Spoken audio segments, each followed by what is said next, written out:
live from Music City, Nashville, Tennessee. This is your motivational, sensational, inspirational, educational, aspirational, international, keenly awaited, highly anticipated edition of Day Trading program brought to you by the one and only Real Life Trading.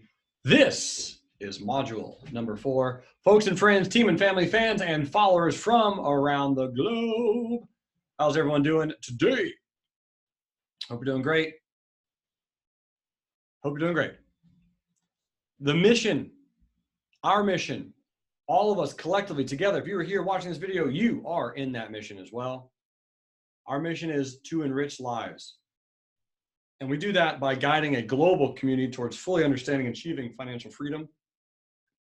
I know all of you probably tell people all the time about the stock market, try to get them to listen and invest and to buy and learn when to sell and so on and so forth. So thank you for always doing that. I really appreciate it. If you are watching this class, we do have a podcast. I do have a podcast that is out. A lot of you asked me recently about just kind of my story, how I got involved in trading, how everything happened. So if you want to get the whole kit and caboodle, check out that podcast. It's everywhere you enjoy podcasts. And I also do have a book if you like books. If you're a reader or a listener, it's also on Audible. It's everywhere out there that you like it. Chief says, congrats to everyone who's here for day 4. Absolutely so thrilled, because the goal of everyone who is here and here continuously, all of you who are here will be here for the entire time. So we've weeded out the people who just don't want to attend more than 3 sessions, but from here on out, all of you are always here. You're dedicated. You are in this to win this, baby. Because each and every one of you want this series goal. My boy Chief, Dr. V, Doug, Robin, Andrea, you want to create cash flow and to create and to be a part of a sensational tribe of all of us who are carving out profits from the markets, right? Shawnee says, it's so addictive. Best drug ever. I know. It's so cool. So a little bit about me. These are just some quotes that I like to say a lot, or I've said before, or you might say. If it has a chart, it has a heart. I don't know if I've heard that anywhere else, but maybe I have. Doesn't really matter. I like that quote a lot. One candle can change everything, including your life. That was today for me.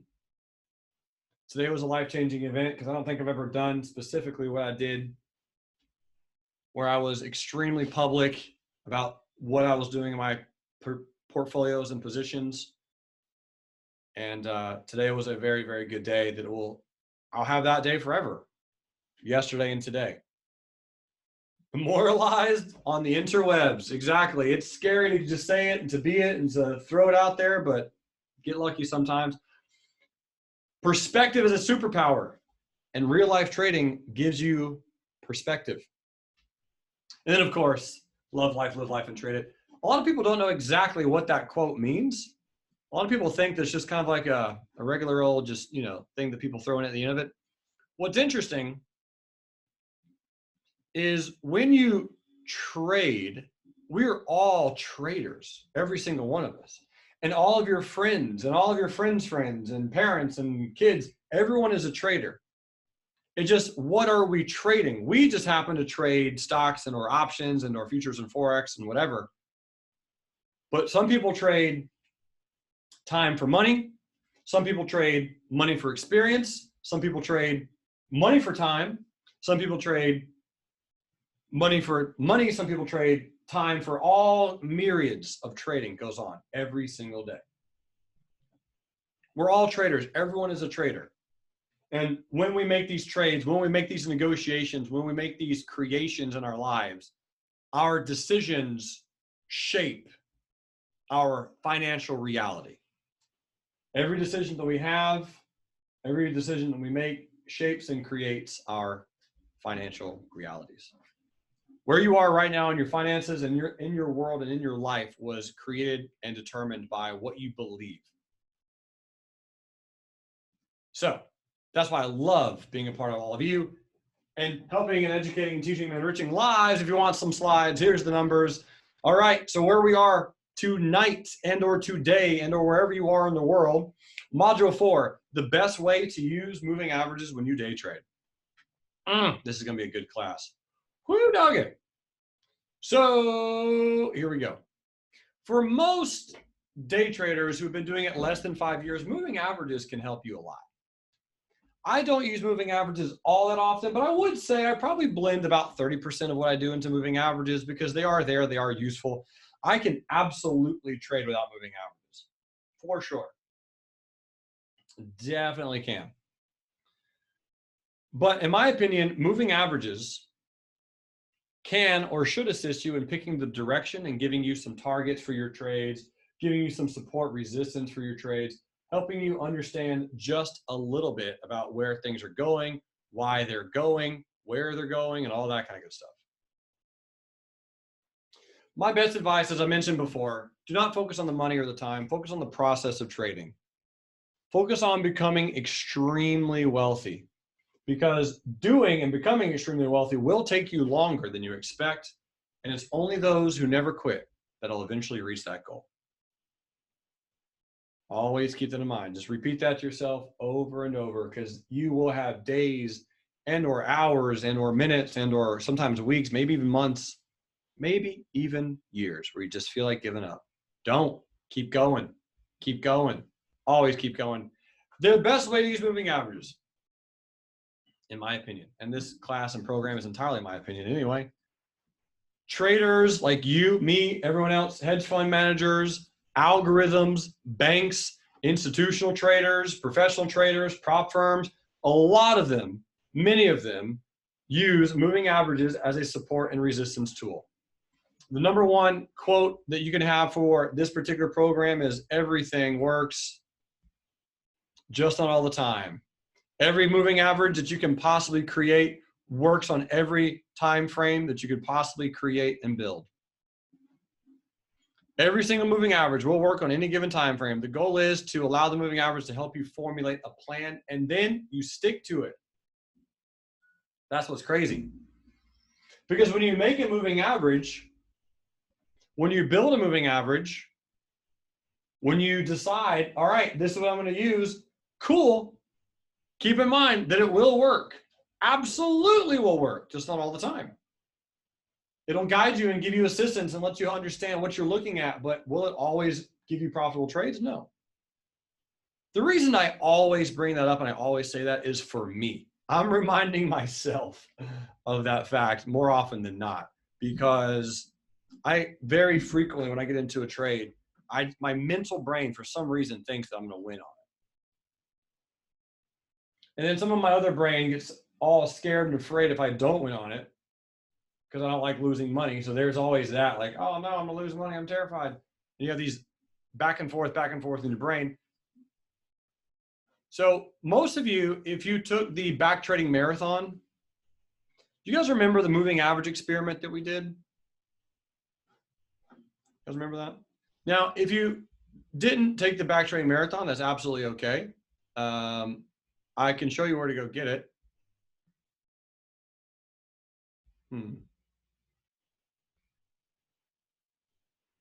I'll edit this part out. Let's see if I can load Safari. All right, reallifetrading.com, and click on online courses, and then simply select back trading marathon right here. So again, if you haven't done that, I do think that's one of the best creation programs I've ever done. I really, really loved it. It was such a wonderful event. Great, great energy the entire time. But the reason I'm bringing it up is if you do not remember the experiment, pretty much we're going to do the similar experiment tonight. But in general, it's where you just pick a random moving average on a random time frame and then just kind of practice it and see if it works. You know, and just kind of go from there. Because again, any moving average that you build or make can be as random as you want it to be. It will work and it will help you and it will guide you towards properly trading and giving you some direction. So here's an example of what I'm referring to.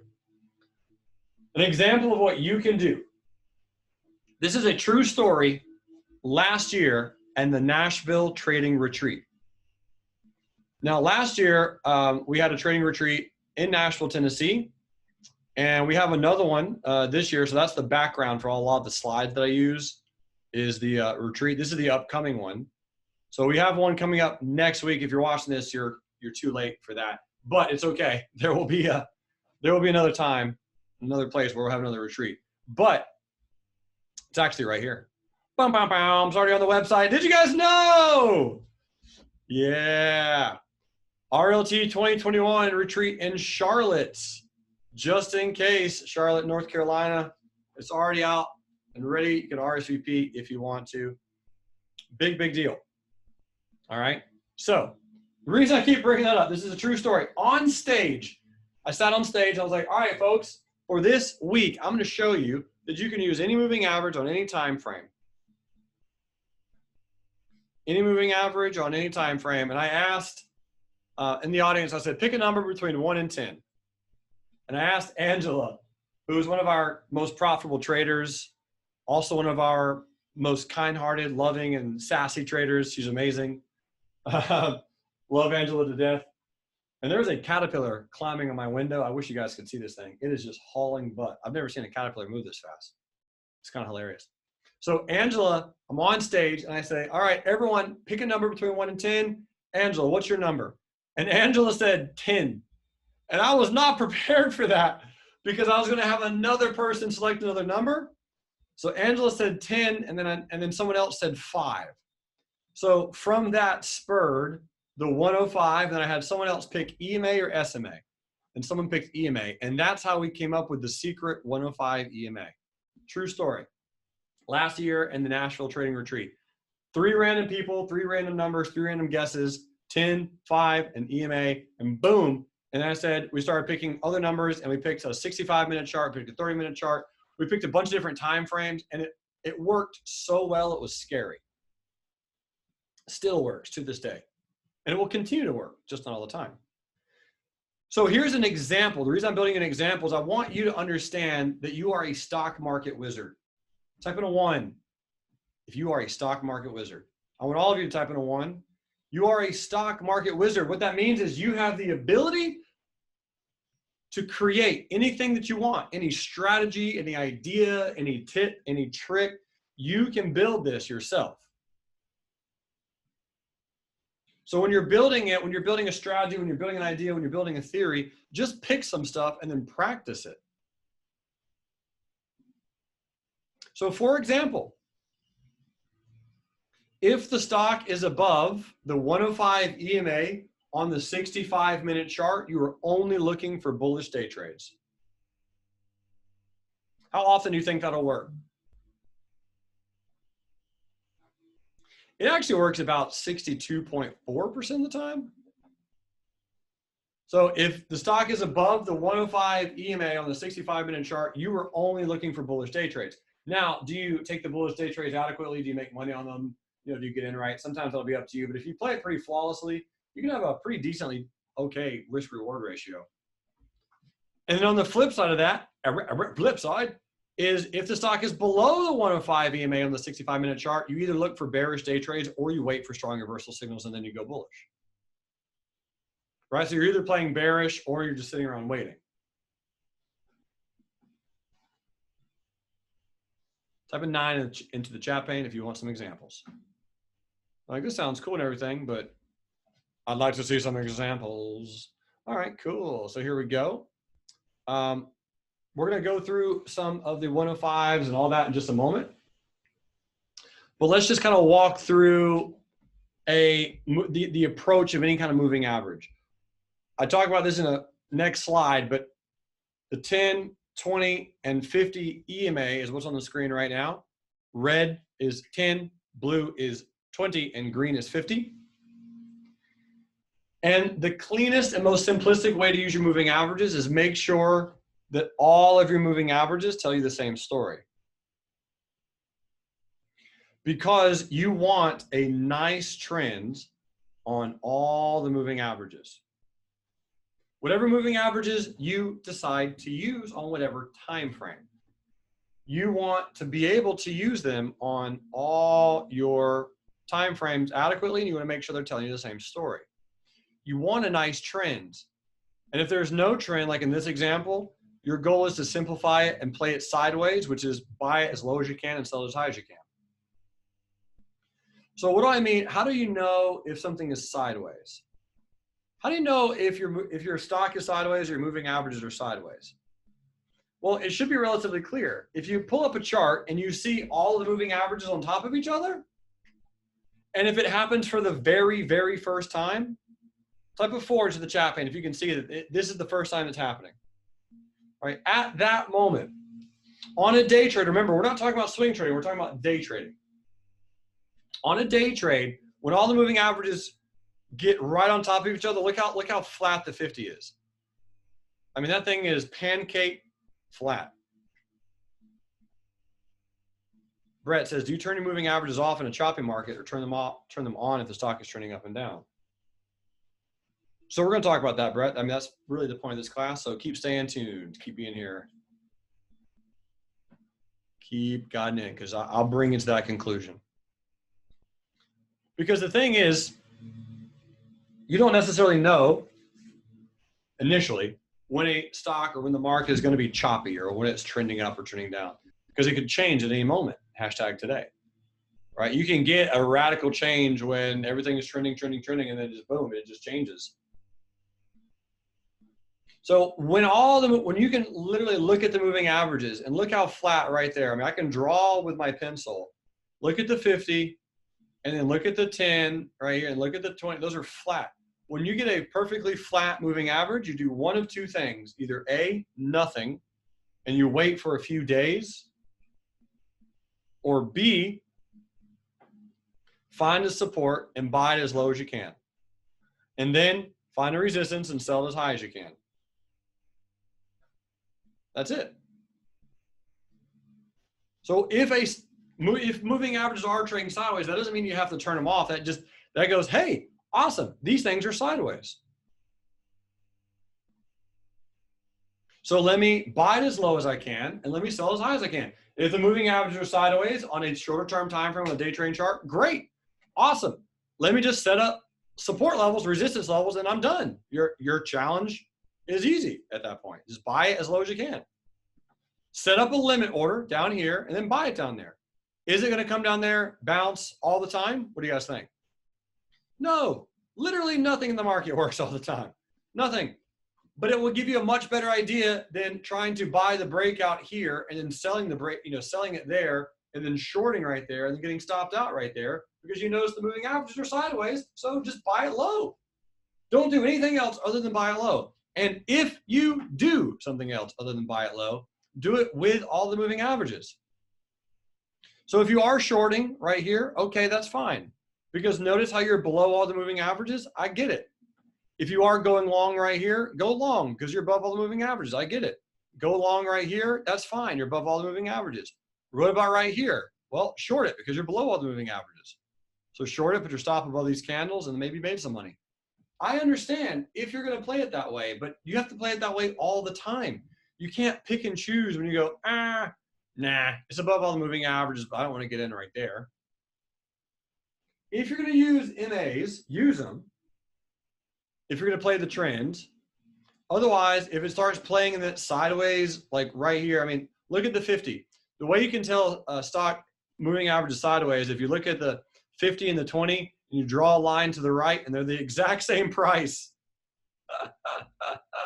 That's not, you draw a line to the right, and you're like, oh, wow, they're the same price they were 2 days ago. Yep, stocks are sideways. Buy as low as you can, sell as high as you can. So here's an example of that 105 EMA. This is Tesla. All right, so not too long ago. And this is the overall trend.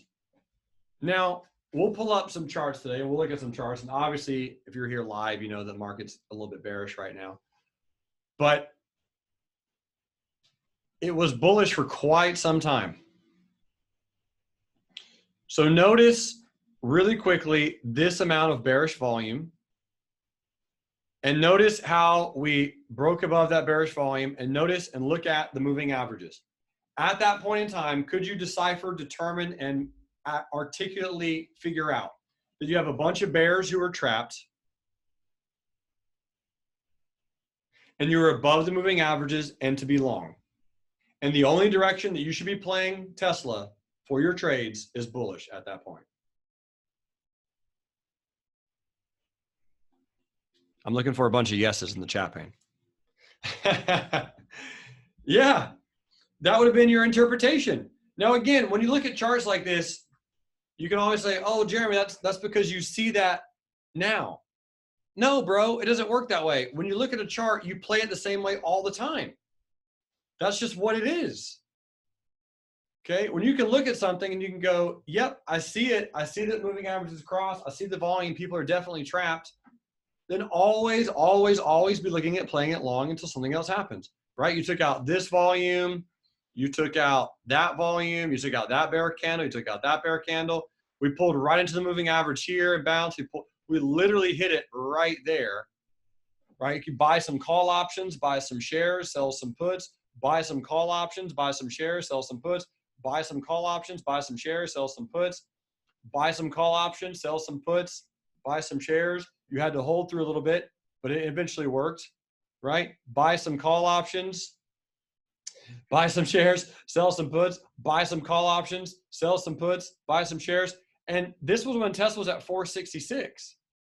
So the funny thing is, what did Tesla do? For those who were here live, you probably know. It was at 466. What did it do after that? Went like to 503. You telling me that you can't make money on a 40-point move?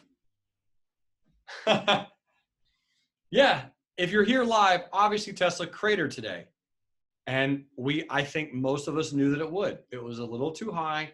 And by a little too high, I mean vastly too high.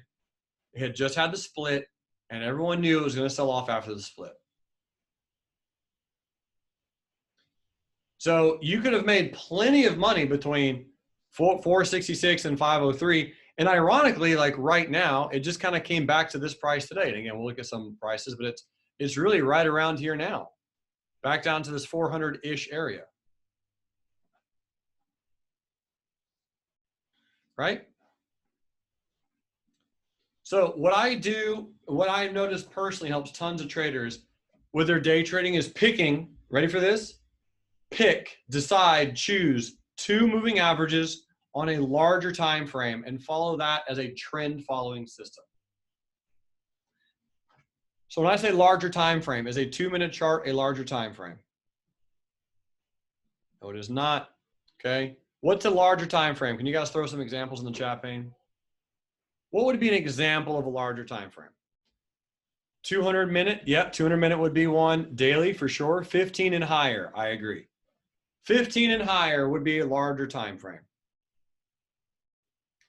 I would actually say, since you are day trading, do something under the daily chart. Do something under the daily chart. You don't have to, but generally do. So is a 4-hour under the daily chart? 4-hour chart? Of course it is, right? So I usually would say a larger time frame, when you're day trading and you're using the moving averages, you just simply pick anything under the daily. And you can get as creative with this as you want. You can literally pull numbers out of a magician's hat. Could you do the 12.9 minute chart? What do you guys think? Would that work out fine? Sure it would. I don't even know what 12.9 minutes, I don't even know what that is, but what's a 0.9 of a minute? But it would work. Okay, and then you pick whatever 2 random moving averages you want, 14 and I don't know, 91. Go back trade that, ladies and gentlemen. You'll probably make tons of money. Enjoy. Okay, anything will work. It just has to be a little bit of a larger time frame based on whatever you're trading, and then you have 2 random moving averages that you want to put and then follow them as a trend. If it's going down, short it, aka Tesla. Right? Tesla went down yesterday. Okay? So this is the exact one. If you want to steal it, steal it. This is the exact one I have seen work with tremendous success. The 105 and the 20 EMA on the 30-minute chart. Be bullish above, be bearish below. Right? Yeah. So let me come over here and see if we can pull up Trend Spider. So Trend Spider is the charting software that I use. John Axe is amazing. Is that the password? No. Oh, Touch ID. There we go. I wasn't reading it. All right. So we're going to use a little bit more Trend Spider in a second. But let's just, since we're looking at it, let's go look at Tesla. All right. So we were talking about a 30-minute chart. So 30-minute chart. And let me open the indicator list really quick. Indicators, sorry. Okay. So 30-minute. So there's my 105. And where's my 20?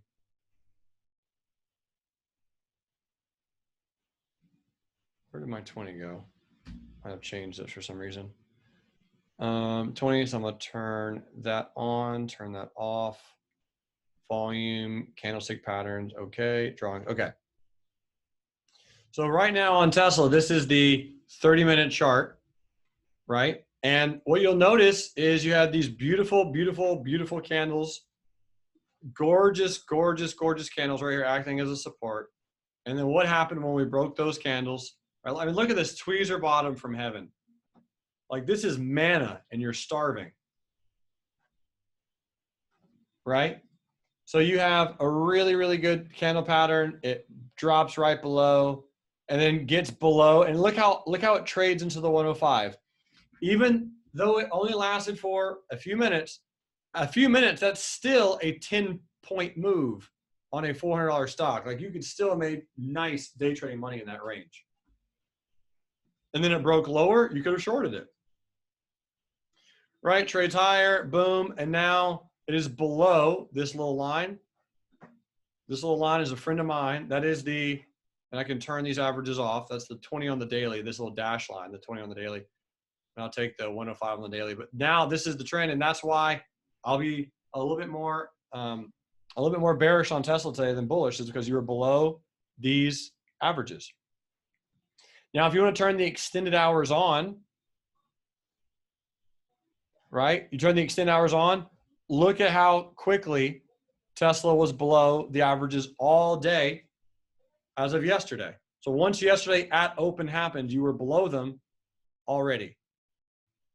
And now we're down to 391, so we're down a little bit. I can see that post-market, right? But I mean, look how beautiful look how nicely it was. Like it just, look how perfect it bounced off and just so good. So when you can see that happening, you can do this in Trend Spider really, really easily. Go in here to a 5-minute chart. And I do have these on all my other screens. And you have a 30-minute chart. And so this becomes like a multi-time frame analysis. And then you turn all this on, right? We're going to get to this in just a moment, but you have the 5-minute charts on, right? And then you have the 30-minute charts on, and look how clean that is. So the dashed blue line, is the 20 EMA, right? The dashed purple line is the 105 EMA, and those on the 30-minute chart. And then look at how Tesla just a few days ago, really, really cleanly, again, this is on the 5-minute chart, broke above all moving averages. And look at this move. That's all you need for the year, honestly. You just playing that with options, you're going to go for the year. If you do it with size, I mean, you buy one contract, not necessarily, but 4 or 5 contracts, like that's a great trade. Plus you have some nice hammers in here. Look at the hammer, find the hammer scanner. There's another hammer. Look at that. Eventually went above, came down, trapped everyone, then got back up, right back above it, and then took off. Very pretty. So, I mean, present day, I can go all the way to now, and unfortunately, I can't go into the future, but look at this really, really cool pattern. Again, the dashed line is the 20 EMA on a 30-minute chart. The purple line is the 105 on the 5-minute. The blue line, look how perfectly that trap comes in on Tesla, right? You knew to be bearish because the general trend was bearish. That's the thing, is you never would have taken that long. You never, so you're below the averages. You would not, according to this plan, have taken long. In fact, you'd be shorting right here on Tesla. How cool is that? Brett says, do you trade with extended hours on? Yeah, man, all the time. I mean, if you've been in the morning rooms, you see me use it all the time. I usually keep it on for the first 30 minutes, and then I know what it looks like, and then I'll turn it off. I have multiple monitors. I'll have extended hours on. I'll have non-extended hours on. I have a few other different charts. Not tons of charts, just 4 monitors, nothing crazy. Brett says, I get confused as the averages change with them on and off. It does, yep. So that's why you want to continue sticking to this class, because I'm going to talk about both of those things in literally like 2 or 3 slides.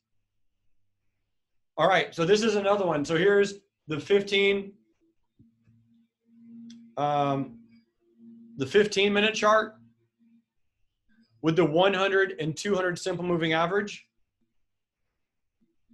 Okay, so again, totally different stock. Now this is the SPY.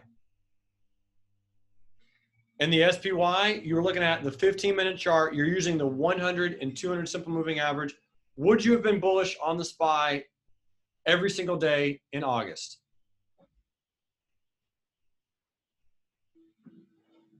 And so my question to you is, was there any day that you shorted the SPY in August? Right? And with this strategy, you would not have. I mean, there it is. 105 on the 15-minute, be bullish above, bearish below. And today we're below them. That's why I tried to take a short trade on SPY, almost got filled, missed a huge sell-off. But then I did short Zoom and it was all good. So it was kind of cool. Really excited to talk about our trades today at the end of class tonight. This is AMD, and this is the 10 and 50 EMA on the 60-minute chart. So again, you'll notice right here, it goes flat. Once it goes flat, you buy as low as you can, sell as high as you can. That would have been the strategy. And then you can see it starts to curve. Maybe you get in bullish over here, maybe you don't. Because remember, this is where you use your direction. This is simply giving you, what do I do? Hi, my name is Nick, and I'm going to play this bullish because it's above the 10 and the 50 EMA on the 60-minute chart. I kind of lost the rhythm there. But I think you guys get the point. The goal is these trends, these moving averages, these time frames and directions, they go, hey, this is what you should be doing. Focus on these and then go into whatever time frame you're trying to trade it on, and you know what direction to focus on. So are you sideways? Are you doing nothing? Are you buying as low as you can, selling as high as you can? Are you doing nothing? Are you doing nothing? Are you doing nothing? Are you waiting? All right, cool deal. We're making good progress. So here's an example. I do have some traders who trade like this, and there's nothing wrong with it. Some traders, Victor says, can you show the SPY slide again? Yeah, man, sure. There you go. Daniel says, oh my God, this is so helpful. I've played so many trades backward. I'm glad I won't be a noob anymore.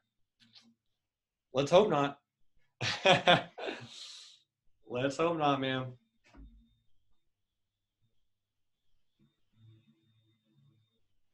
Victor says, thanks. Yeah, dude, my pleasure. Easy day, bro. Tato Chip. Teddy Roosevelt. Abraham Lincoln. All right. Some traders, and I have a good friend named Airplane Jane. She's a trader. I forget if she lives in Canada. She's really famous on Twitter. Some traders love to have all of the moving averages on their charts at once. I know my buddy Johnny Guarco's like this. I know Brad Reed's kind of like this. I'm fine with that. Cool. Have them all on there. I just personally can't do it unless I'm teaching it. I can't trade this way. I can have some moving averages for sure, but I can't have every single one of them. This chart has all the major ones. So it has every moving average that you can really realistically use. And it has, because again, this is why I love TrendSpider. There's no other charting software that does this as sexy right now, or at least as quick. But again, you have a smaller time frame moving average and a larger time frame moving average on the same screen. So you can really look at this and go, okay, what are they all doing? Right here, boom, you're below every single moving average on the big time frame and small time frame until you get to here. And then right there, same thing. Look how clean that is. You're below every moving average, every single one of them until you get to this purple line. And then right here, you're above a lot of ones until you get to from this to this. And that could be a quick scalp for about 30, 40 cents, maybe, I don't know. And then all up in here is congestion, congestion, congestion. Maybe you play this because it's literally above every single moving average on your chart. So you play that for a little bit. And then congestion, congestion, congestion, congestion, congestion. Bam. Run up of the century. Home free. Type in a 7 if you can see that you're literally above every average possible. All of them. And they're all curving up. So get in bullish and set some stops and then bang. Now again, could you have done that right here? Absolutely. And again, would you have won some? Maybe. Right? Maybe you would have won small, or lost small, and then you won big.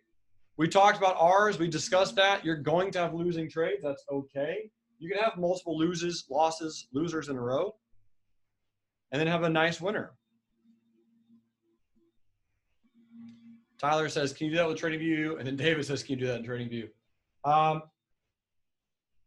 I don't know. You can, but you have to build it. TrendSpider is very inexpensive. Honestly, guys, one good trade will pay for TrendSpider for the whole year. It's really not pricey. But you have to build it in like Pine Script in TradingView. So I just like TrendSpider because it's already done there for me. And I can just click it and I can adjust it, anything I want without going and doing a whole Pine Script creation. I mean, it's like $300. You know, for the whole year, it's not bad. Doug says, lose small, win bigly. That's right.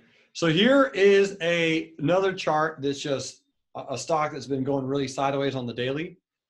But even with this sideways on the daily, you can probably see some instances when the stock is fully either above or below everything, and it gives you some opportunity to carve some stuff out.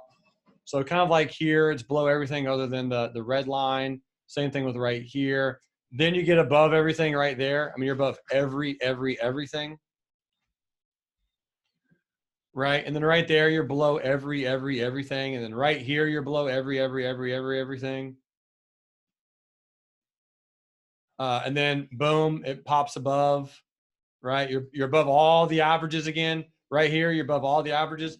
So again, you can use this. I'm not saying you have to. I'm not saying you should. I don't use this format. Some people love it. Now, this is an ugly chart. This is U.S. Steel. U.S. Steel has been doing absolutely jack beans for like 14 months.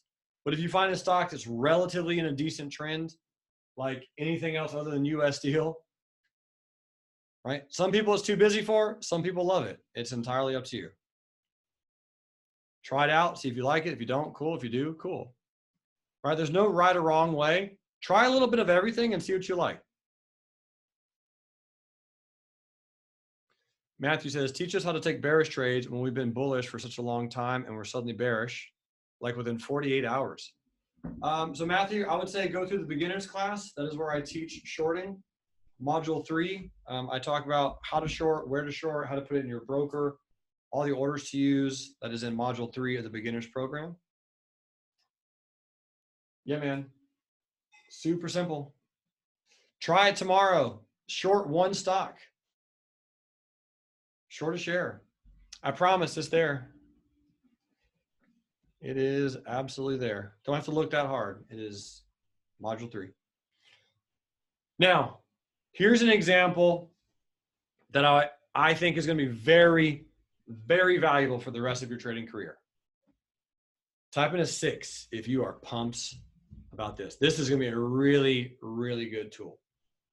Now, if I do use moving averages, this is how I use it. When I put in a lot of moving average work, this is what I do. What I'm about to show you is an example of moving averages telling you two different stories. So moving averages telling you two different stories. And you want the stories to sync up. Okay? It's kind of like you have two kids and you walk in your house and, oh, there's chocolate syrup all over the floor. How did that happen?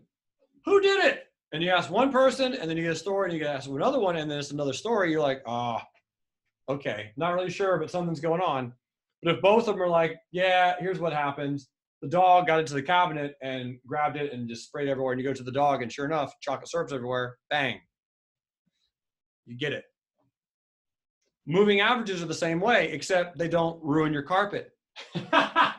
What you could do is when you're looking at Norwegian Cruise Lines in this particular example or any other stock, you want the stock to do one thing or another, but you want the moving averages to tell you the same story. Because on this, you would agree that the trend looks bullish, right? And you're probably looking to get in bullish above all the bear closures of that candle right there. You're like, oh, bang, close above Snapdragons and Cracker Jacks. I'm going to get in bullish, and you're probably buying with a stop down here. Now, is that a bad trade? And of course, the answer is no. Nothing is theoretically a bad trade. As long as you have your risk and you have your profile and you know what you're doing, you're going to take some, you're going to lose some, you're going to win some, you're going to lose some. But in this particular example, if you go to the extended hours, check it out. This is the exact same chart with the extended hours turned on. Matthew, you caught that? Thank you, man.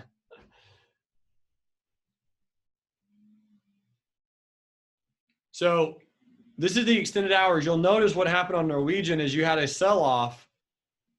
The stock actually went green to red, sold off, and it was below all the moving average on the extended hours.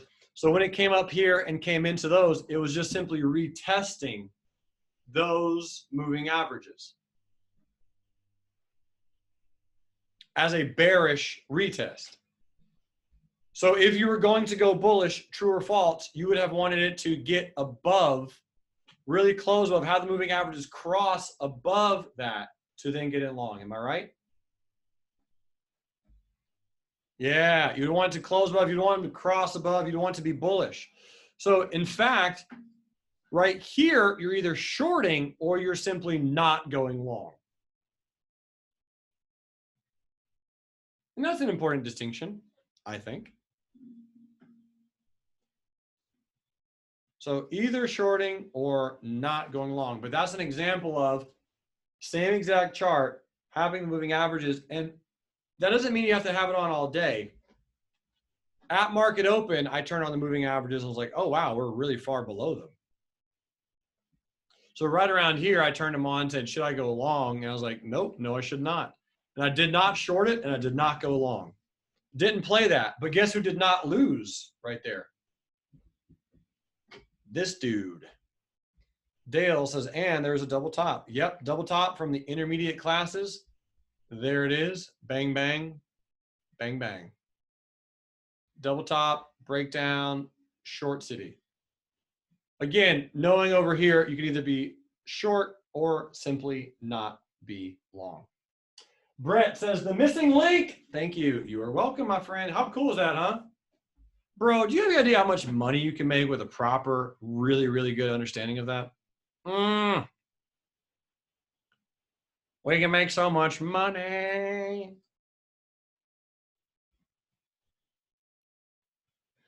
Now, as a rule, you can always trade with the extended hours on, or you can have two charts, or you can flip back and forth. I have one of my talents is memorization. I have an incredible memory, and I'm very thankful for that. So I can look at a chart once and I know what it's going to do. I don't know what it's going to do. Well, kind of.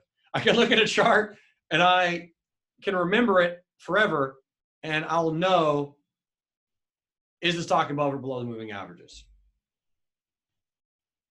Now, I want everyone to know this, and I'm going to be very, very clean and honest.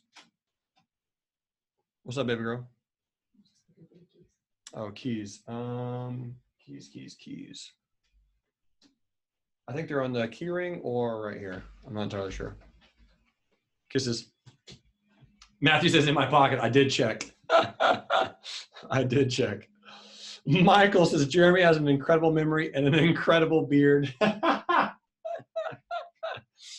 Oh, man. All right. Let me answer a question really quick. David says, what about the first white candle that closed above all the averages? You could have gotten trapped. How'd you know not to? So this one right here is a good question, David. So as you mentioned, it closed above the averages, but what I mentioned earlier is I want the averages to be in a trend. So even though you're above the averages, you already have 3 bull candles in a row, 3. You're at the highest that it's been all day, and the averages haven't crossed yet. Even though you've closed above them, you're not above them. So this is an example of closing above the averages right here and right here, right? That's closing above it, and you're above all of them. So if you close above the averages, but they haven't all crossed bullish yet, why not just wait? So that's all I did, was just simply wait. That doesn't mean that I wasn't looking at a bullish trade, because I was. I saw it, I was like, okay, I want us to do this. Let's get above all the averages so that they all cross, and then I'll buy a dip. And then I'll get in. But I don't want to get in until the averages really cross, until the trend shows that it's bullish. Does that make sense? So you really have a few different factors, but the main factor is none of the moving averages have crossed yet. We're not above them. So if we're not above them, I'm not going to get in. Tyler says, you want the 10 to cross the 20 and the 50. I want all of them to be pointing in the same direction. That is correct. Right? I want all of them to be crossing the same direction. So this right here, that example, when they're all pointing in the exact same direction, that is a trend. This is a trend. Until they all cross and they're all pointing in the same direction, that's a trend. If they're not doing it, it's not a trend. So you're either in sideways or just don't trade them at all. It's a good question, guys. But yeah, when you're trading moving averages, you want them all pointing in the same direction. So here's kind of that chart back to back so you can see both of them. Right? On the left is the non-extended hours, and on the right is the extended hours. So that's why it does tell you an entirely different story. And it's a very important story to know both. Daniel says, can we apply the same concept to swing trading? The moving averages thing? Yeah, absolutely. Of course. Absolutely, man. Everything in the market works on all time frames. Just not all the time. The moving average play, the moving average curve is one of my favorite swing trading strategies, man. I love it. Waiting for all of them to just bend, and once they all bend, you can kind of just pile in. Yeah, dude. Now, here's another interesting concept. What you'll also notice is this didn't really gap on a daily chart. So when you are playing continuations, you really want to play the gaps, or again, make sure the moving averages are telling you the same story. So I'll repeat that. If you're looking for and you see a momentum play and you think the stock's going to continue higher, make sure either A, gaps, or B, make sure you look at both moving averages on both time frames. Because this stock didn't even gap. This is not even something that I should have theoretically really been focusing that much time and attention on. I just happened to have a swing trade on it because all the moving averages cross bullish right here on the daily chart. So I've been in Norwegian cruise lines with a bullish position. I've been in some calls. That's why I was watching it. So, makes sense? Any questions? I'll pause here for just a moment. We're about halfway through. And I just want to answer any questions that you guys or girls ladies and gentlemen might have.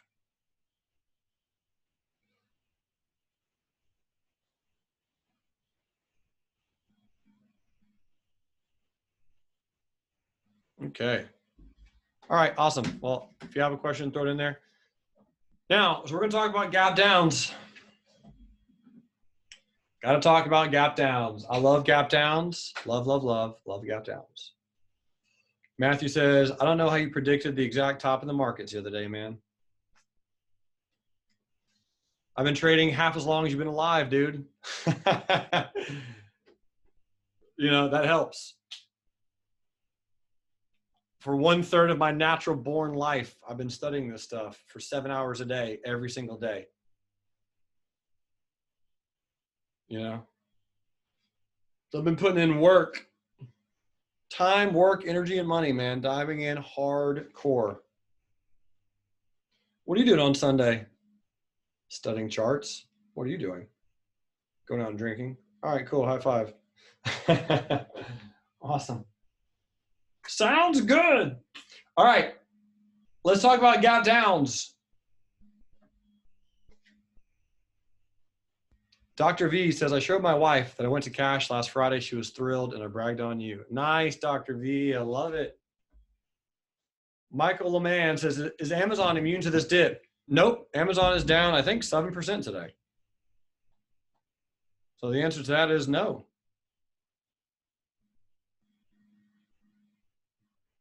All right. So the best gap downs include, when you're looking at the daily chart, this is a phenomenal one. It's my favorite one. If you can look at the daily chart and go, yep, I would have definitely gotten bullish yesterday or recently, and the open is below where your stop would have been, even though you're not in it, that is the best way to do it. I'm going to go over TrendSpider. Some of you are asking me where to get TrendSpider. We do have a deal and a promotion going on with TrendSpider. So you can go to reallifetrading.com, just scroll down here to the bottom, click on RLT affiliates. If you do ever want to help support RLT, you can create your own affiliate program. So just keep that in mind. All right. So if you share links with friends, bring friends into RLT, I will pay you to help pay me. I make money, you make money, we all make money. I mean, that's just the way it should work. That's a no-brainer, right? Secondly, is if you go to partners, click on partners, and any of these links, we do get paid for if you go to their website and buy something. So it's affiliate stuff. Obviously, you guys all know that. But you know, you can go to TrendSpider right here, click on TrendSpider, and you'll get access. And you can do a 14-day free trial. They have really good free trials. So long story short, the reason I'm bringing that up is because I wanted to show you something. What I want to show you, oh yes. All right, so let's go look at a stock. All right, go to daily, turn off indicators, perfect. Turn off extended hours. Now, the best, so I just said a moment ago, the best gaps are when you can look at the chart and say, yep, I would have definitely gotten in bullish.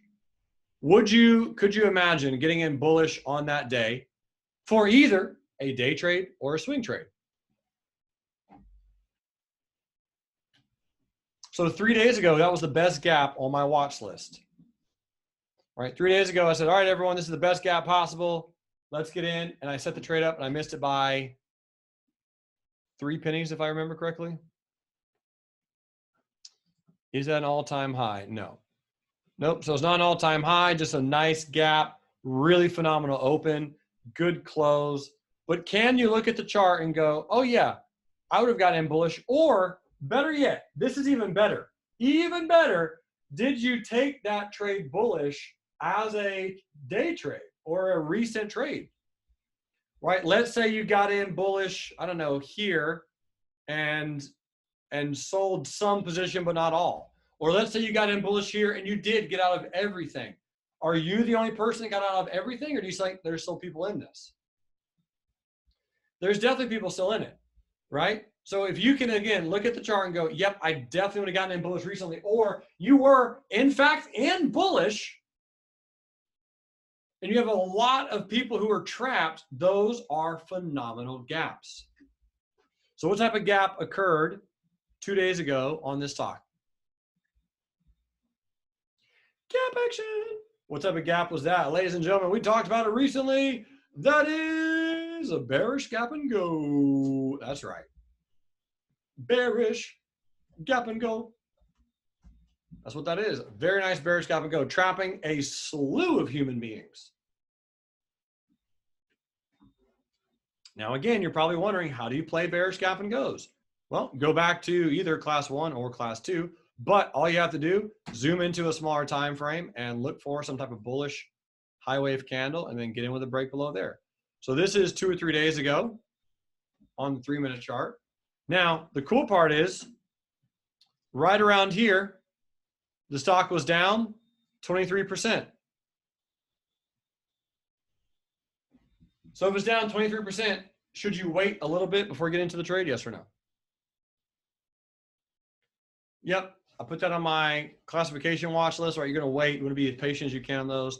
And then you get a really, really beautiful candle right there. A nice bullish candle. There's your double bottom, close, retest, makes a new high. Everyone thinks it's going to fade. Comes down, good bullish candle. Short below there, or short below there, or short below there. But at that point in time, it's broken. Everything is going lower. Right? If you turn on the moving averages, there it is. You're below this moving average. It comes right into it, acts as a perfect resistance. All the algorithms and whoever else is shorting off that price, they go, okay, short. I help design algorithms, folks. I'm telling you, the algorithms use this stuff because there's all kinds of robots. I mean, at Real Life Trading, we have an entire group of automated traders. Michael says, entry below the bullish candle. Yes, sir. That's it. Matthew says, that's why bearish traders are hard. It can move and keep moving without a decent retest. I don't know, man. That's a pretty large retest. I mean, the stock went from 17.5, 17.25 to 18.75 on a $17 stock. That's almost $2 on a $17 stock. So it moved 10% intraday. I would call that the exact opposite of shallow. I would say that is a massive retest. Remember, sometimes you just got to look at the right, do the math on the price. It might seem a little shallow, but do the numbers and find out, is it actually shallow or not? And then today, so this is today's chart, right? Notice all the sideways action, but look at the moving averages. Would you have still been bearish? Right? Yes, you would. And then it breaks below all this, support, all these hammers, all kinds of good short setups on that one. But that's one of the things I love about bearish gap downs. So this is a cool one. This is a real life example that I took and a few other traders at Real Life Trading took. Is this chart a bullish trend? Yes or no? And the answer is, yep, absolutely. Of course it is. All right, so notice a hammer followed by an inside hammer, followed by another inside hammer. Is Newsom in bullish? Per all the rules and plans and things you heard me talk about, am I getting in long? Yeah. Why would I not? No reason not to. So get in. Get in, the water's fine. So that happens. Bow, bow, bow. So notice how it gapped down. It opens below that bullish candle. The bullish candle that I base my entry on. Right? I base my entry on that candle. Do I know someone who is trapped? Ha ha! Do I know him? All right, who's ready to be a sad and racist panda? Good old sad racist panda is like, man, we're trapped. I'm trapped. Everyone who got in bullish with Newsom is trapped. Because the thing is, folks, when I get into a trade, the pressure's on because I have thousands of people going to get into that trade with me. Thousands. I can get into a trade and $1 million might be getting into that trade. That's why I trade very liquid stocks. I know I'm motivating. I fully realize that I can talk people into doing stuff. I get it. I'm a great salesperson. So when we take a trade, I know the risks. I know there are other people on the line. So I literally know people who are trapped. You know, I get it. I'm trapped. They're trapped. You're trapped. We're all trapped. We're losing money. We are the noobs. It's Chief. Chief is losing money on this position. Him and Sue on the beach are losing money in Honolulu. And he's really not that upset because it's like, all right, man, it's an R. No big deal. So what I did is I got into a swing trade. I got in bullish, right? So I got in bullish. So when it was gapping down at open, what did I say? What do you guys think I said? I went, oh, man. Okay, now I'm going to take my loss. I'm not going to panic. I did say a few F words. I said French fry and French toast and forget about it. I said all those words, maybe a few more. But I was in a swing trade and I said French fry and flapjacks and French toast.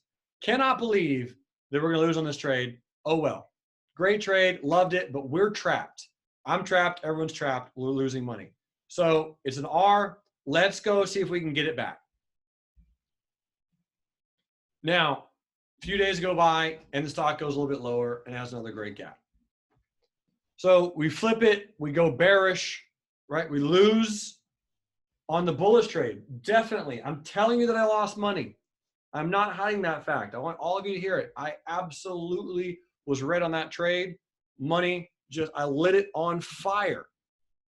Remember, you can make money every single day in the stock market. Sometimes it's just for someone else. So when I lose money, I try my best to envision a good friend of mine on the other side of the screen who played it better than I did. And I go, hey, Tyler. Hey, Bob. Thanks for showing up. Lisa, here's your money. You outplayed me on this one. Congratulations. And it makes me feel better because I love giving money away. Last year, I donated all my profits on Tesla to the Australian Wildfire Relief Fund. I love giving money away because I know it's going to come back.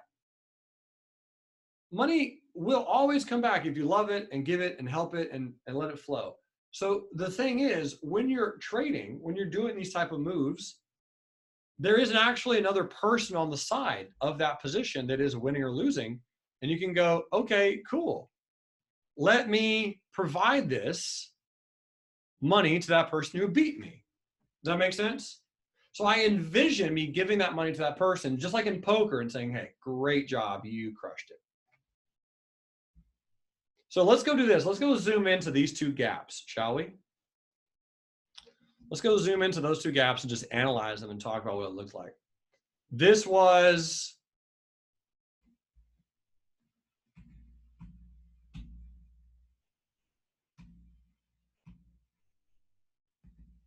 give me 3 seconds. Okay, got it. I was like, I don't remember that. That was a non-extended hour start. That's why I was confused. Okay. We're back. So when this gaps down, can you see recently some buyers intraday also? Yeah. So, right at the end of the day, you got some of these people that were hosed. So they thought it was going to go up. Now, when I was in this trade, my stop was actually down here. Technically, it was at the red blob on your screen. So when the stock was gapping down at open, I thought I was going to get stopped out, but I didn't. I was like, whoa, I didn't get stopped out. Oh my goodness, that's crazy.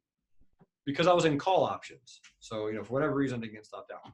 So this is a 3-minute chart. So I waited 180 seconds,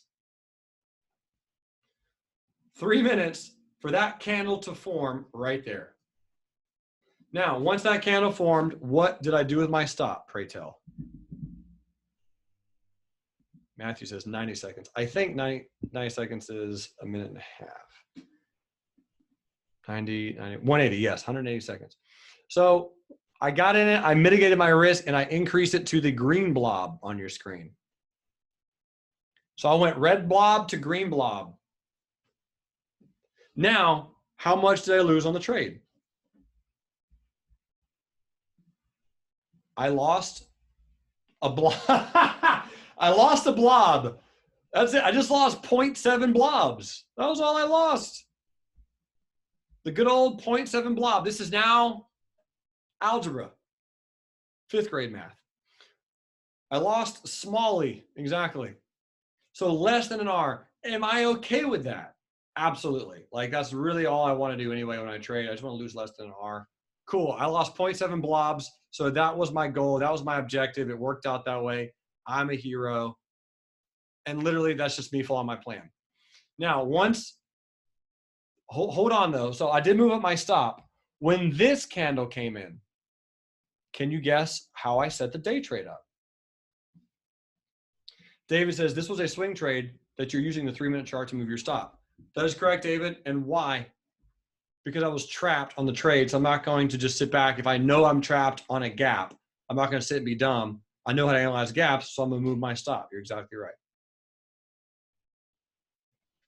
So when this candle comes in, I already know how I'm taking the trade. When that bull candle comes in, I set my entry below the low of the hammer.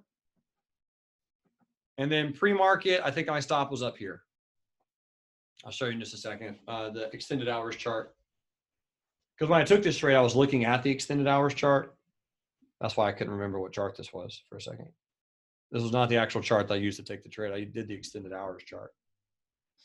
But that's how my setup was. Green blob was my entry, and then the black blob was my stop loss. Now, what was my risk on that trade? Yep, exactly, $1,000 or 1R. What was the risk on my swing trade? Same. So I lost 0.7 on my swing trade, 700 bucks.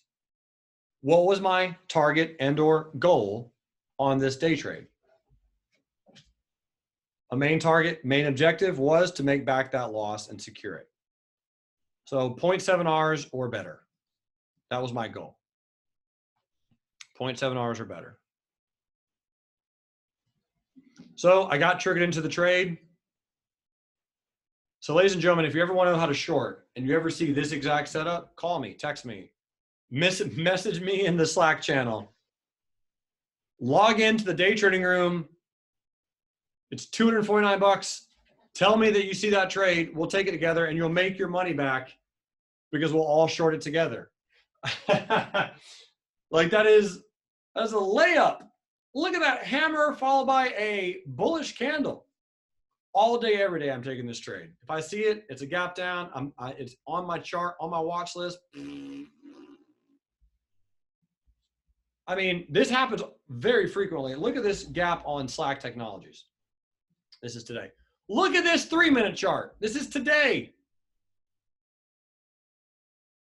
Whoo-wee. Is that the same pattern? Is that the same pattern, ladies and gentlemen? Come on. Give me a break. Like, it's not hard. You see the pattern, you take it. You win, you lose. Black and red, 50-50. Lose less than you win. Lose small, you win bigly. And you can make money trading. It is possible. It's achievable. It's doable. Look at the trend. What were the moving averages? Were they bullish? Were you confused about what direction? I mean, oh, this is today. You guys want to see the trade that we took also? Look at this. Zoom video. You guys would be so proud of us on this one. So Zoom video. First of all, let's go to the daily chart on Zoom video. Zoom. So number one, is it gapping down below recent lows? Yes. Number two, is it trapping people? Number three, is the trend bullish? Yeah, trend's definitely bullish. The trend is bullish, no question. But you have a nice lower shadow, nice lower shadow. Is this also a 2-day pennant pattern?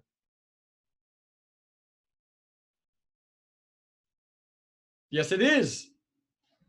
Was there a recent class or module or program that you attended for free that said, hey, I love gap out of 2-day consolidation pin patterns? Now, I don't know what class, program, module that might have been, but man, that would have been a really good one if you were there, because that's how we took this trade. Now, if you go into, again, let's just say, I don't know, a 5-minute chart.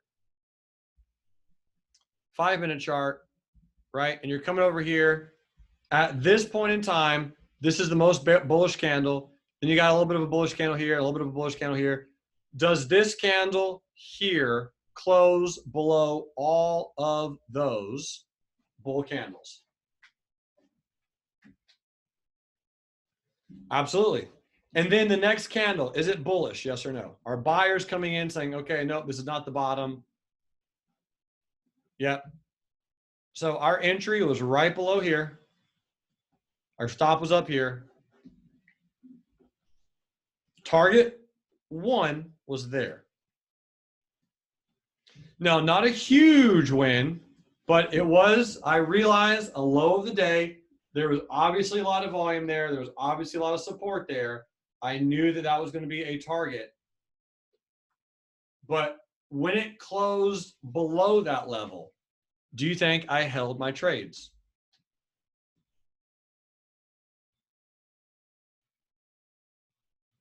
Yeah. So I shorted before it got to the hammer because there was room to go, right? I mean, that was like $4.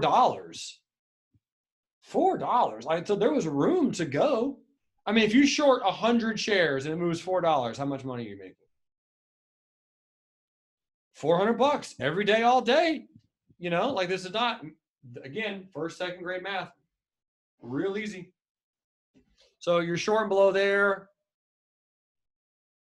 And then bang, it closes below that support. Do I hold my shares? Absolutely.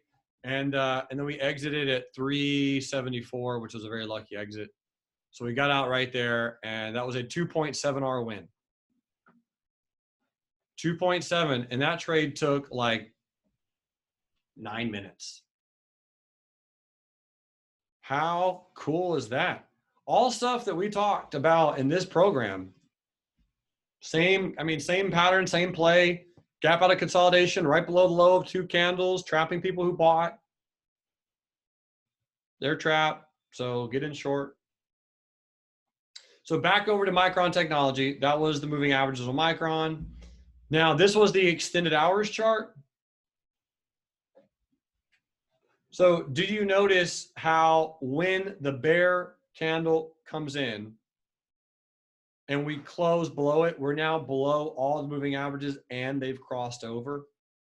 And you can also see where some bull traders tried to buy the breakout and got trapped. Okay, because David was asking that question earlier. David said, well, how come you just didn't get in when it got above the averages on that candle right there? Because that candle was closing above the averages, is above them. So why is Newsom not getting in? The answer is I was already in. So I was just waiting. I was already in with the call options on the swing trade. So I was waiting for it to maybe close below the support, which it did, thankfully, and we got very lucky. Again, stop was up here somewhere above all those averages. And I exited the trade right there. Not because I'm good, not because I'm timing the bottom. Obviously, I didn't. You can see the stock went lower, but I got out there because I made 1.2 Rs on the trade. And between 1.2 and 0.7, how much is that of a win? Plus 0.5. Well done. Stacking that wood, building that house. Yeah. Any questions about that, folks? This is really just like incredible info for me, for you, for anyone, for everybody. Jonathan says, do you typically exit in a relatively short period? I almost always exit on 3 or more candles in a row of the same color. So in this situation, Jonathan, you had 4 candles in a row of the same color. So, and I was up more than an R, so I exited because it made up my loss. I always exit something if I have 3 or more candles in a row of the same color and it either makes a new high bullish or a new low bearish.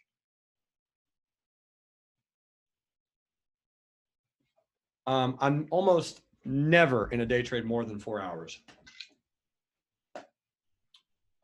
So, I mean, I think I can think of 3 this year that have been in more than 4 hours. So yeah, I mean, relatively quickly.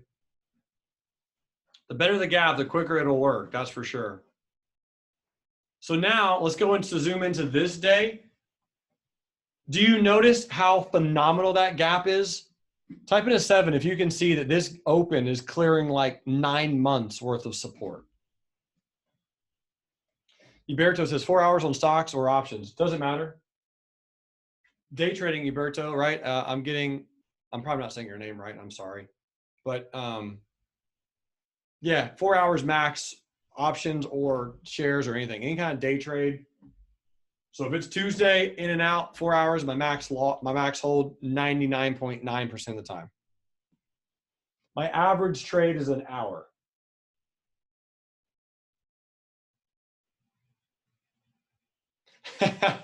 He says, you say it better than most. Is it a J? It's probably a J. Junberto? Anyway, you rock, man. I'm probably just butchering it, but you're the man. So now we're going to go zoom into that day because I got a lot of 7s. Everyone is trapped. Everyone's scared. Everyone's losing money. We can see, I mean, so clear. Even if I didn't have my support line there, let's just point to the candles, right? This guy is hosed. This guy is hosed. That guy is hosed. That guy is losing. She's losing. She's upset. She's crying. She's in the fetal position. All those people. Get wrecked. All right, cool deal. Now here was that day. So this is my favorite pattern, the bearish S-curve. You see it, you saw it on most of the trades that we've looked at today. So normally what I'm doing when I'm looking for a bearish trade is I'm looking for some type of S-curve that does this.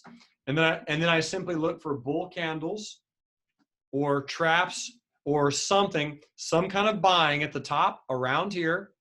Screenshot this slide. This slide's all you need to know to trade, almost. It's crazy. If you're trading bearish or bullish, like this is it. You do this, like you can win. Trade down, trade up. Is this a buying candle with an upper shadow? Absolutely. Is this a buying candle? Yes, it is. Is this a buying candle? Absolutely. And notice how all those candles have about the same low. So the hammer, inside candle, all that, this hammer. So our short entry is right here. Right below that bullish candle, below that hammer, below that doji, below that bullish candle. That is the entry. Right below the bull candle, stop is up here, and boom. 4 bear candles in a row with increasing volume. Do we exit? Yes or no? 4 bear candles in a row, increasing volume. But Newsom, that's only 1.2 hours. What if it goes lower? What if it goes lower? Could. Who cares? Right? This was middle of the month. And I needed all of that 1.2 hours on Micron. I needed that thing.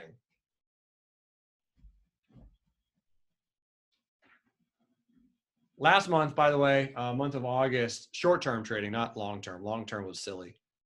But short-term trading, I made a little over 9 hours in August. And this was one of those R's. Nice little 1.2er. Nice little snag and bag. But can you see that really, really beautiful bullish volume? This is all I do. I'm not that fantastic at day trading. I am not going to short here with a stop there. My boy Ricky Cadden can, I'm sure, but I can't. Lily says, what does increase in volume mean in the trade? It means a lot of buyers are coming in because they're excited. A lot of buyers, big bull volume. People are buying, they're pumped. So when all those buyers get taken out, what does it mean, Lily? You have a bunch of buyers who are buying something and turns out they bought a giant bag of poo. They're probably going to be trapped and be upset and they're going to cry about it. I'm going to cry about it. They're going to become a zoo filled of sad pandas. That's right. Racist sad pandas. I should get that shirt. I'm a racist, sad panda. Probably shouldn't. Maybe I shouldn't. Let's not do that. All right. Brett says, Jeremy, on a breakout retest, can the 20 EMA work for the retest? Yeah, absolutely. Absolutely. Tyler says, why do you get out on high volume again? Because that's where all the noobs are getting in. That's your signal to get out. When the volume is the highest, that's all the dumb money getting in. That's when you get out. Not like this volume. You're always going to have most volume in the morning. But when you get a ginormous volume spike at the end of a move after a bunch of bear candles, that's where all the dumb money is getting in. So since you're smart, get out. Lily says, I thought volume means it will go up. All right, Lily, listen, Lily, video that I think she will like a lot. So I'm gonna come over here, and if you are wanting more information on volume, go check out this video. I think you'll like it a lot. Called How to Properly Interpret Volume. So Lily, there you go. Jonathan says, you plan to exit. Ooh, what was that? You plan to exit on that third candle. You plan that exit on the third candle. I don't know what you mean, Jay. Daniel says, does this look react differently if it's a retest gap versus a gap and go? This was a gap and go. So gap and goes just get more bearish volume initially, and they start selling off really, really hard. And the retest generally is not as big. Retest gaps can sometimes do something like that. But gap and goes are a little bit more aggressive. You can be more aggressive on them. If you're going to play something really aggressive like entry here, stop there, and really try to bank those R's, gap and go is the time to do it. But it's not necessarily gap and go or whatever. It's about how many people are trapped. That's why I spent a good 4 minutes talking about how many people were trapped on this gap. I'll go back to that, right? It's all about the daily chart. So that daily chart right there, I mean, Moses is still trapped on that thing. And he invested years ago. You know? Moses is getting hosed. Poor dude. I mean, everyone who bought that, like, that's why that gap was so good. So it's all about the gap. And it is a gap and go, white candle gapping down. So you could be more aggressive on it for sure. But normally, dude, most stocks have the same pattern. They really do. And check out the moving averages. See how it pulls right into the 20, right to the 10, get that really good failure. Now, one thing you do not want to do is you don't want to get in down there. The way you can help not get in is what I call my moving average theory, parallel moving average theory. This helps you not get in short down here. Not even including volume, but let's just pretend that you haven't literally watched any day trading videos of mine ever, and you're shorting down here for some reason. The moving averages will tell you, hey, don't do that because they're perfectly parallel to the stock price. So as they're perfectly parallel, you will get that snap back. That's what this video talks about and teaches, right? Is if a stock is really parallel to the moving averages and you're not in, don't get in. It's about to reverse. You're too late. You've missed the boat. I was telling everyone not to buy Tesla after the split, and everyone bought it anyway. Not everyone. A lot of people bought it right after the split. It was parallel. I mean, the moving averages were too steep. So if you're already in it, awesome. It helps you like get out, but it's a good video. So Google this, throw it in YouTube, whatever, parallel moving average theory, if you really get bored and you like the moving average stuff. But notice how this one, all it does is have a bigger retest. Type a 7 into the chat pane if you remember me talking about bigger retests and smaller retests not too long ago, in fact. So this is the shorter retest up here. This is the bigger retest over here. So you have a shorter retest, you have the bigger retest. Look how all the moving averages are still pointing bearish. The trend is still bearish, and you get this nice, cute, tiny, bullish, high wave candle right on top of the averages. Boom, short there, bang, stop there, home run.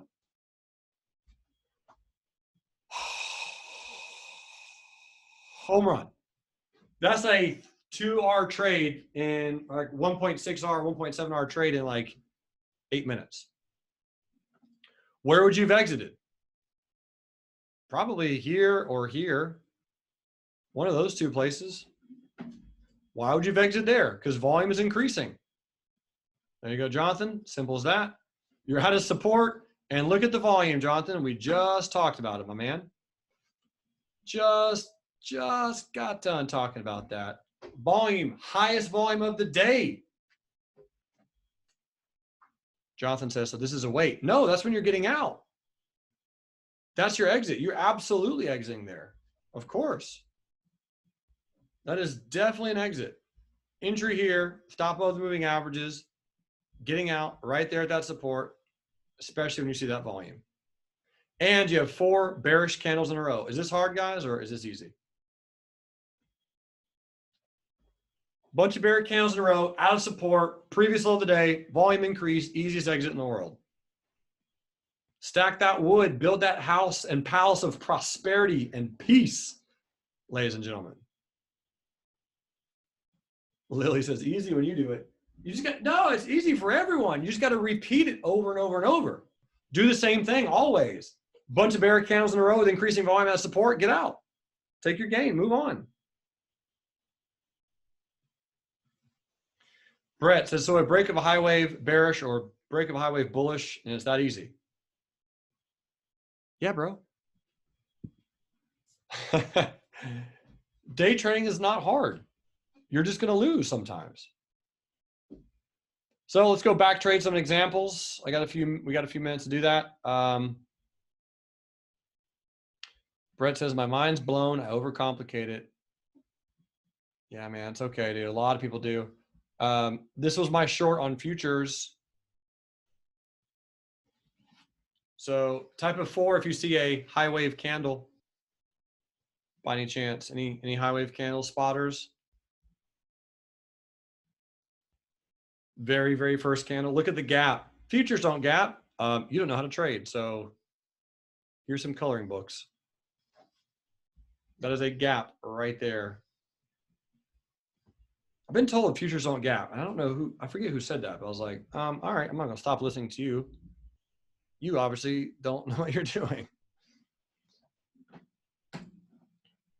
All right.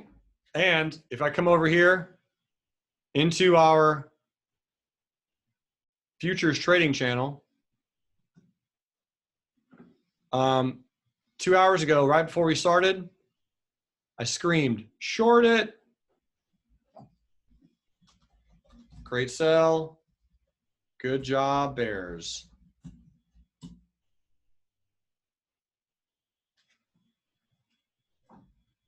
Right? Real easy.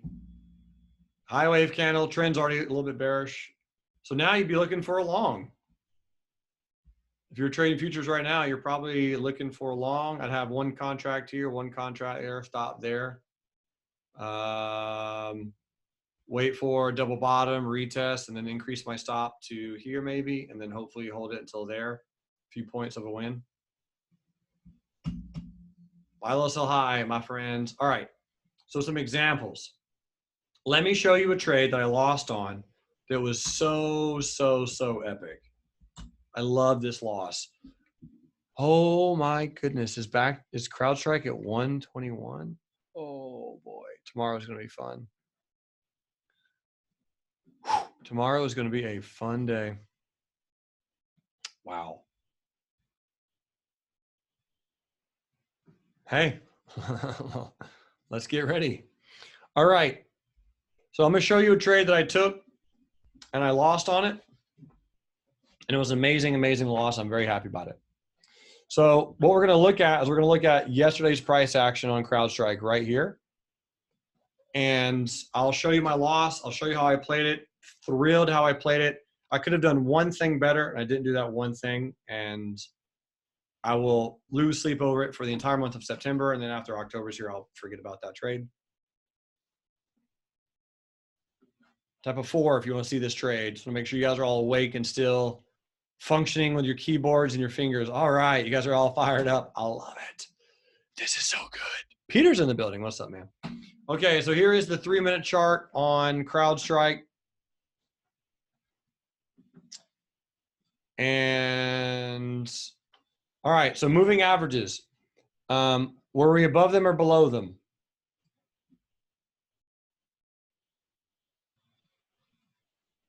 Should be a pretty easy answer. Yeah, we're below them. Okay, cool. Did we have a nice little consolidation? Are we getting some buying? Yes, we are. All right, cool. So short there, stop up there, and that's it. That's not hard. All right, cool. Hopefully target 1 is down here for a partial, and then hopefully it breaks the low and keeps going. So this is target 1 for a partial. Quarter of my shares that I'll buy to cover, and then I'll trail my stop and then hope for something better. Okay, so next candle, we're in. Am I right? Are we in? Yeah, we in this trade. Okay, cool. So we're going. I'm like, man, this thing, like an hour later, this is like watching snails fight over movie tickets to go to see a movie of someone painting grass while it's growing. It's a boring movie. Snooze fest McGee. All right. So what do? I'm in the trade. I'm just going to lower my stop. What if it breaks down? What if we get a late afternoon sell-off? So I lower my stop. Are the moving averages still bearish? Are we still below them? Yes and yes and yes. Could it go lower? Yes and yes and yes. Could it interact with the 20 EMA right here and fail? Yes and yes and yes. All right, so let's keep waiting.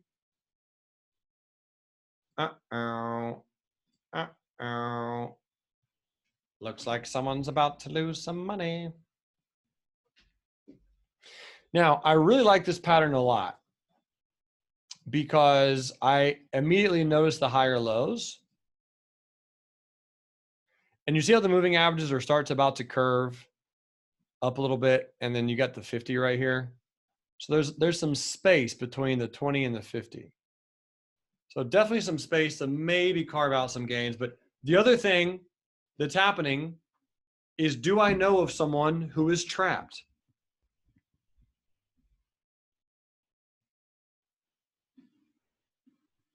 Me and about 100 other real life traders who are in this trade with me. Right? So we're all crying. Everyone's together having a cry fest. So this candle comes in. Now, what's interesting about this candle? So I got stopped out. I lose, 0.7 or whatever. So I'm out of the trade. Now, at this point, I got a phone call. And it was a phone call that I needed to take. And yes, this is definitely an excuse. It's a legitimate excuse, but it's an excuse nonetheless. You can have legitimate excuses, right? I work with personal clients all the time. And I'm like, hey, man, it's a good excuse. It is an excuse, but it is a good one. Anyway, phone call I had to take. Very expensive phone call, apparently. And I got stopped out on this candle. So my stop was 139.62. The high was 139.65, so I'm out. So I'm trapped. But notice, what type of candle is that?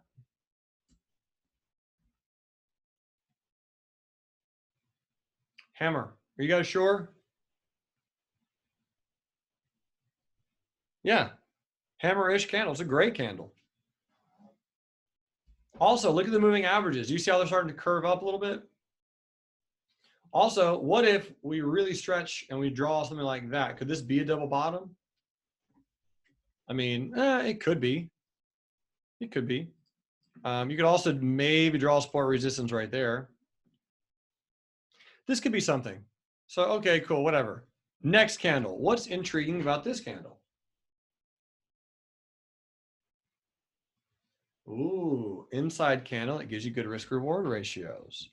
Look at the moving averages. They're about to start curving. And again, do I know someone who is trapped, someone who is scared, someone who's upset, someone who lost money, someone who is throwing their French fries out the window and their flapjacks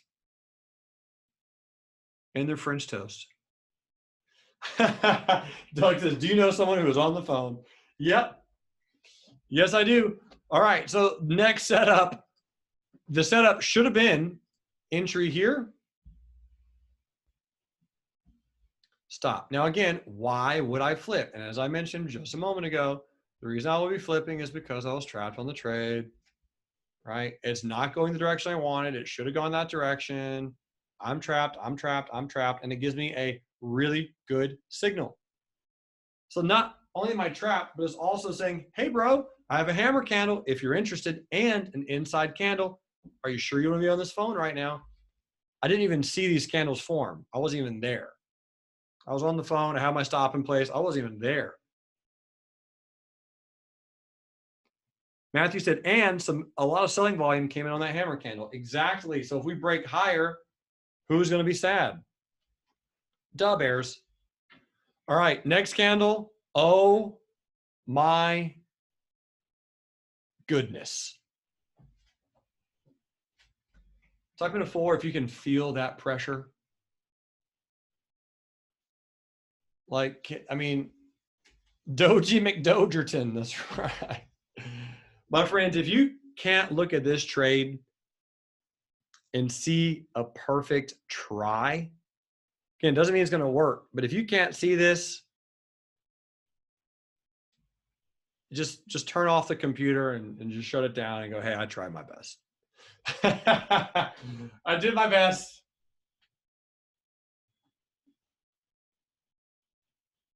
Just pack it up. You know? So, boom, you're in. Now, look at the moving averages. They're about to curve up. So remember earlier how I talked about you can use moving averages as targets as well? So now that this 50 is right in front of our face, that would be a target. Now, are we going to exit everything there? Yes or no? Obvious answer is no, because I got to make back up more than I lost. Now, remember, I'm not actually in this trade. This is a trade that I did not do. This is a back trade. This is me practicing so I can know what to do next time that it happens. All right, next candle. Oh my goodness. Look at these moving averages. See them crossing now? You see that? I mean, if you're watching this trade and you're not in it, boom, beautiful. Bam, target all day. Now you just close above all moving averages and you're already in the trade. So boom shakalaka, moving up the stop just a little bit. Just a little bit. Whoa, just a little bit. So nothing crazy. Doing what everyone else would not do, barely moving the stop. Look at that volume increase. Uh-oh. So now, is it relatively more or less mathematically impossible for me to lose more than an R? Yep, so at this point, I'll lose probably 0.7 worst case scenario. And then eventually I'm gonna move my stop up to like right below this hammer. So my next stop, I'll move it to here, and then I'll move it to here, and I'll move it to here. And then my next target will be, I don't know, somewhere up here. Why there? Because if that hits, I will have made back what I had just lost. If I was not on the phone and I knew how to trade the stock market. if I actually knew what to do in this stuff, that's what would have happened. But since I was on the phone, like Philip Woodshed Williams, making no money, just jabbering away.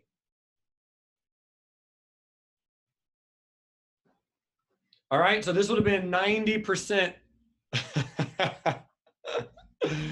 That'd be the additional 90 so that we can also win more on the previous loss. Bang, gorgeous candle.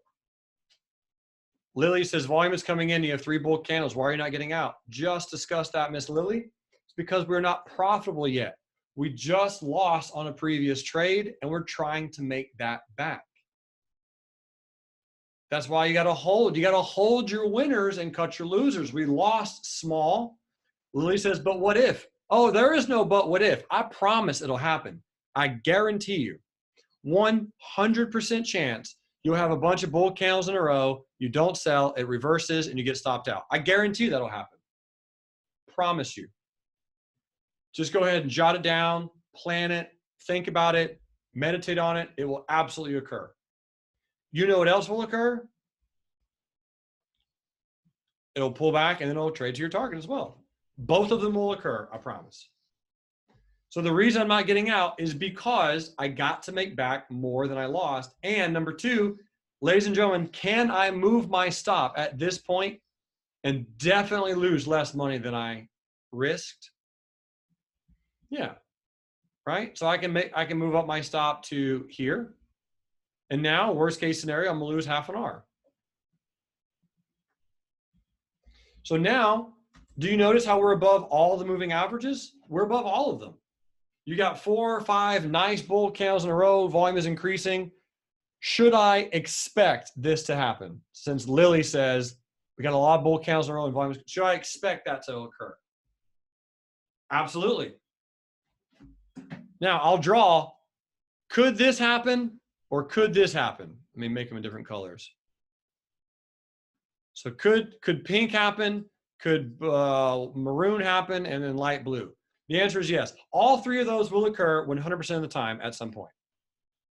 Now, all three of them can't happen at the same time on the same stock, but I promise in your trading career, all three of those things will happen. They've all happened to me. I've missed targets by an American red penny, one of them, on $100 stock. I missed out on $9,000 on Tesla like 3-4 weeks ago by 8 cents. 8. And that's before the split. That's when it was $2,000 a share. 8 pennies. Everything that can happen will happen at some point in trading. The only thing that you can control is how much you lose. And that's the key. So I can definitely control. I will draw these things on the screen. Lily says, I don't have any holding muscles at this time. My dear, if you want to make money, you better start building them. If you want to make some serious money trading, you better start building those things. Because that's how you make the gains. Bam, target hit, and we're out.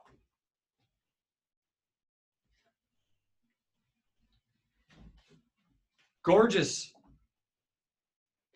Luis says, but since you're above the moving averages, the chance of you going down are low, correct? The chances of you going down, how low? The pink line is 50%. The turquoise or whatever, maroon line is 20%. What's that, 70? Okay, so probably 90. So this one is like 50, this one is 40, and this one's 10. 50, 40, and 10. David says, do you always have a target and stop place as an OCO? Yes, sir. Do indeed. So did we win on the flip? Would we have made more money than we lost? Would we have taken this trade as a professional, real-life trader should have? And the answer, after this series of commercials brought to you by Coca-Cola. Coca-Cola is now a refreshing sports drink that you can engage in and use. I'm just kidding. All right, so those are some real-life examples. As always, my personal suggestions, my dear friend, as I mentioned before, start your journey. Remember, less is more. It's okay not to trade. It's perfectly acceptable. Remember, it's about the process, not the money. Build your holding muscle. Build it. Build your exiting muscle. Build it. Build your muscle to not care. Those who care least normally win most in the stock market. And from here, as I mentioned before, if you have not gone through these classes, please go to reallifetraining.com, learn the basics, because this is not specifically a basic class. Although it's very basic for day trading, it's not insanely basic altogether. Boys and girls, friends and family, team from around the world, what questions do you have for me for the next 3 to 4 minutes? Man, that was a good class. Are you guys fired up? I am jazzed up right now. I got a coaching session right after this with my boy Eric. He wants to set up a trade on Tesla. Yo, dude, are you ready in like 5 minutes for our session? Hadel says, How do you set your target at all-time highs? Do 2.4 times your risk or trail your stop.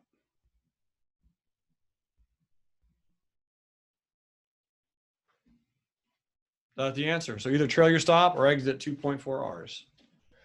Marlise says, thanks for the reminder call. You are very, very welcome. Pat says, can we get the slides to all these modules with one text? Yep. Albert says, always enlightened with real life trading classes. Thank you. Bethune says, can we chat over Slack when we get a chance? You did indeed message me, my friend, and I will do my absolute best to get back to you in the next 24 hours. That's kind of my response rate, is usually 24 hours. I have, I think, 400 Slack messages I got to get to today. Brett says, do you use extended on the 30-minute to determine the 105 trend? Use both, Brett. Use them both, man. Look at both time frames, the extended and the non-extended, and if they tell you the same story, boom, you're good to go. If they tell you opposing stories, listen to them. Something's up, keep waiting. Jonathan says, thank you, Newsome. You're welcome. Peter says, thank you, my pleasure. Doug says, awesome class. Thank you. My pleasure, bro. Love it, love it. Type in a 1 if you think you're going to rewatch this after it's up and ready. Nice. Cool. Hey, that's totally fine. This is how you make money. You got to study. I watch classes all the time. Always studying, always getting in that time. Because remember, this is a long-term game. I do absolutely believe that each and every one of you have the opportunity and the ability to have like a $500,000 account with a $5,000 risk unit.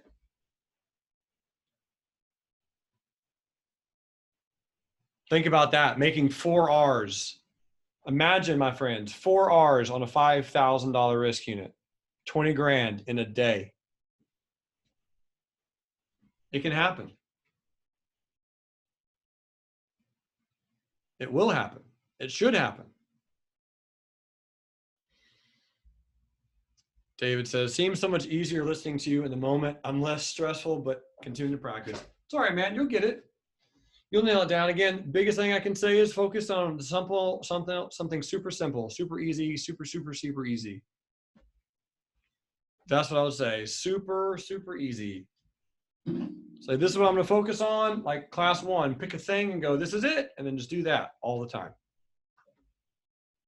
There'll be a lot of times that you won't trade, and then when you do trade, you'll win and you'll lose, and you win more than you lose, you'll make money. Thomas says, increasing my R to that level gets me stressed out. Got to grow my mindset more. Yeah, man, I love it. Dude, you're absolutely going to get there, Thomas. Me and you both know you're going to have an insanely huge R. Yeah, man, you're going to crush this stuff, my friend. But it is about the mindset, getting that focus, breaking free of the shackles, making it happen. Mr. Michael Holt, thank you so much, my friends. That is so incredible. Thank you for the kind words. Folks and friends, team and family, fans and followers, thank you for being here. If you have a social media, type in my name, Jeremy Newsome, and I'll be there. YouTube, Twitter, Instagram, Facebook, whatever. Other than that, thank you for being here. Go tell other people to watch this course. Go tell your friends. Go tell your employees, your employers, your bosses, your subservients, your spouses, your kids. I teach all ages. Really cool story. I'm working on getting hired by a group of families in Hong Kong to teach their parent and their kids simultaneously stock market stuff. How awesome is that? I didn't even know what to charge. I was like, I have no idea, man. Can you give me an idea? Like, that is amazing. Hong Kong. Isn't that awesome? So anyway, I'm really excited about the future. I'm excited about you. I'm excited about enriching lives. Thank you so much. Svetlana, thank you for all that you do. I love you. You're gorgeous. You're amazing. You're incredible. You rock my life. I'll see you all tomorrow. And until next time, love life, and trade. Bye.